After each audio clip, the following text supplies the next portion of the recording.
Meus amigos, o furto de celular deixou de ser crime?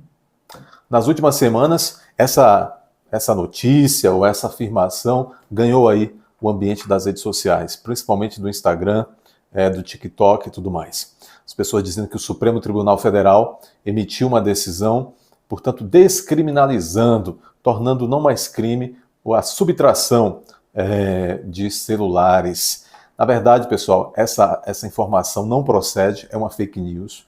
Não houve nenhuma decisão, nem recente, nem nos anos anteriores aí, descriminalizando, deixando de considerar crime de maneira generalizada aí, furto ou roubo de celulares.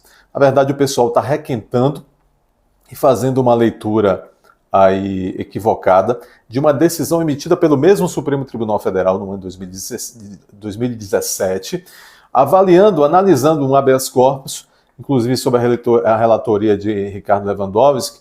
A defesa pediu ao Supremo Tribunal Federal que, em favor de seu cliente, o Supremo Tribunal Federal reconhecesse, no caso, o princípio da insignificância diante daquele roubo de celular de R$90 do caso concreto.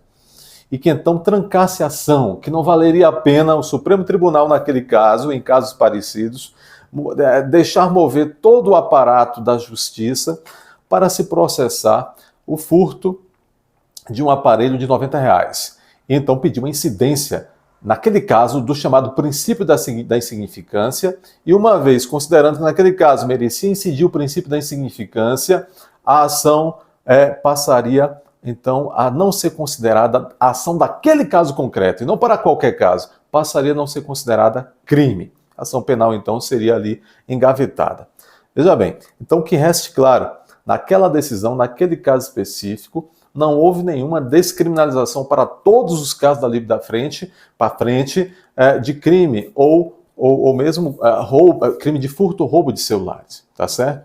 O princípio da insignificância não é aplicado somente para situações de roubo ou furto de celulares, ele é aplicado em determinadas situações muito restritas, quando se considera que aquela prática criminosa não causou lesão grave ao patrimônio da vítima, aquela conduta não é uma conduta de grande reprovação social, aquela conduta também não significou grande periculosidade para o meio social. E, além disso, não se aplica o princípio da insignificância aos crimes cometidos, por exemplo, contra a administração pública. Então, veja bem, notadamente se tenta criar a construção da aplicação desse princípio da insignificância, justamente porque visa-se, por meio dele, concretizar um princípio também muito caro ao direito penal, que é aquele princípio da intervenção mínima do direito penal. Quem defende a incidência do princípio da insignificância no processo penal afirma o seguinte: o direito penal e o direito também na sua esteira, o direito processual penal, tem que intervir minimamente nas condutas ilícitas que ocorrem no mundo da vida. Então veja bem, não houve nenhuma descriminalização do roubo de celular.